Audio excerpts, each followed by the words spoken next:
ஈஸியான ஒரு lunch recipe பண்ண போகிறேன். இது கொஞ்சம் நெய்யும் அப்பளம் வச்சு சாப்பிட்டா டேஸ்ட் வேறு லெவலில் இருக்கும். இந்த சுவையான ஒன் பாட் ரசம் சாதம் எப்படி செய்கிறதுன்னு இந்த வீடியோவில் பார்க்கலாம்.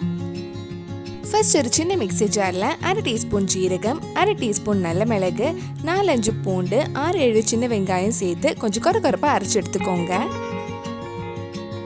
இப்போ ஒரு குக்கரில் கொஞ்சமாக எண்ணெய், கொஞ்சமாக நெய் ஆட் பண்ணிக்கோங்க. அது சூடானதுக்கு அப்புறம் இதில் கொஞ்சம் கடுகு, ஒரு காஞ்ச மிளகாய், கொஞ்சம் கருவேப்பிலையும் ஆட் பண்ணலாம்.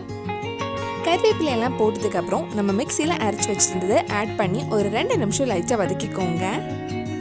இனி இதில் ஒரு தக்காளி, 2 பச்சை மிளகாய் சேர்த்து வதக்கலாம். இது வதக்கும் போதே ரச வாசனை சூப்பராக இருக்கும். தக்காளி கொஞ்சம் வதங்கி சாஃப்டானதும் இதில் 1/4 டீஸ்பூன் மஞ்சள் பொடி, 1 டீஸ்பூன் ரசப்பொடி, கொஞ்சமாக சாம்பார் பொடி ஆட் பண்ணியிருக்கேன். சாம்பார் பொடி ஆப்ஷனல் தான், உங்களுக்கு வேணும்னா ஆட் பண்ணால் போதும். இது கூடவே கொஞ்சம் காயப்பொடியும் ஆட் பண்ணிக்கோங்க. ரசப்பொடி வீட்லேயே எப்படி ஈஸியாக செய்கிறதுன்னு இதுக்கு முன்னாடி வீடியோ போட்டிருந்தேன். நீங்கள் இன்னும் இந்த வீடியோ பார்க்கலைன்னா அதோட லிங்க் கீழே டிஸ்கிரிப்ஷனில் இருக்குது, மறக்காமல் அந்த வீடியோ போய் பாருங்கள்.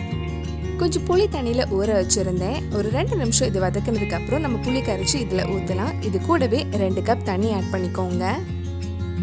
ரச சாதத்துக்கு தேவையான உப்பு ஆட் பண்ணலாம். இது கொஞ்சம் நேரம் கொதிக்கட்டும். இன்னைக்கு ரச சாதம் பண்ணுறதுக்காக 1 கப் புழுங்கல் அரிசி, 1/4 கப் துவரம் பருப்பு எடுத்திருக்கேன். அரிசி பருப்பை நல்லா வாஷ் பண்ணி எடுத்து வச்சுக்கோங்க. ரசம் கொதிக்கும் போது இதில் ஒரு சின்ன பீஸ் சர்க்கரை ஆட் பண்ணலாம். இந்த மாதிரி கொதிச்சதுக்கப்புறம் நம்ம வாஷ் பண்ணி வச்சுருக்கிற அரிசி பருப்பு போட்டு வேக வச்சிடலாம். இதில் ஒரு கைப்பிடி அளவு மல்லி இலையும் ஆட் பண்ணுறேன். வேக வைக்கிறதுக்கு முன்னாடி உப்பு இருக்கான டேஸ்ட் பண்ணி பார்த்துக்கோங்க. அரிசி பருப்பு நல்லா குழஞ்சி வரணும், அதனால தாராளமாக தண்ணி ஊற்றிக்கோங்க. இப்போ குக்கர் மூடி வச்சு 3 விசில் கிட்ட வைக்க போகிறேன். ஒவ்வொரு குக்கர் ஒவ்வொரு மாதிரி இருக்கும். நீங்கள் உங்கள் குக்கருக்கு ஏற்ற மாதிரி நீங்கள் வேக வச்சு எடுத்துக்கோங்க. குக்கர் விசில் போனதுக்கப்புறம் ஓப்பன் பண்ணி பார்க்கலாம். வாசனையே சூப்பராக இருக்கு. ரச சாதம் ரொம்ப கெட்டியாக இல்லாமல் இந்த மாதிரி கொஞ்சம் லூஸாக இருக்கணும். இது போக போக இன்னும் கொஞ்சம் கெட்டியாக ஆகிடும். அதனால நீங்கள் வேக வைக்கும் போதே அதுக்கு ஏற்ற மாதிரி தண்ணி ஊற்றி வேக வச்சு எடுத்துக்கோங்க. அவ்வளவுதான், ரொம்ப சுவையான ரச சாதம் ரெடி ஆயிடுச்சு. இதில் 2-3 டீஸ்பூன் நெய், ஒரு அப்பளம் வச்சு சாப்பிட்டா டேஸ்ட் வேறு லெவலில் இருக்கும்.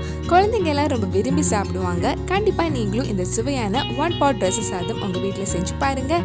பிடிச்சிருந்தா இந்த வீடியோவை லைக் பண்ணுங்கள், உங்கள் ஃப்ரெண்ட்ஸ் அண்ட் ஃபேமிலிக்கு ஷேர் பண்ணுங்கள். வேறு நல்ல ரெசிபி நம்ம சேனலில் ட்ரை பண்ணலான்னு கீழே கமெண்ட் பாக்ஸில் சொல்லுங்கள். நீங்கள் இன்னும் என்னோட சேனலை சப்ஸ்கிரைப் பண்ணலைன்னா மறக்காமல் சேனலை சப்ஸ்கிரைப் பண்ணுங்கள். கூடவே அந்த பெல் ஐக்கனையும் ப்ரெஸ் பண்ணால் நான் புது வீடியோ போட்ட உடனே உங்கள் ஃபோனுக்கு நோட்டிஃபிகேஷன் வந்துடும்.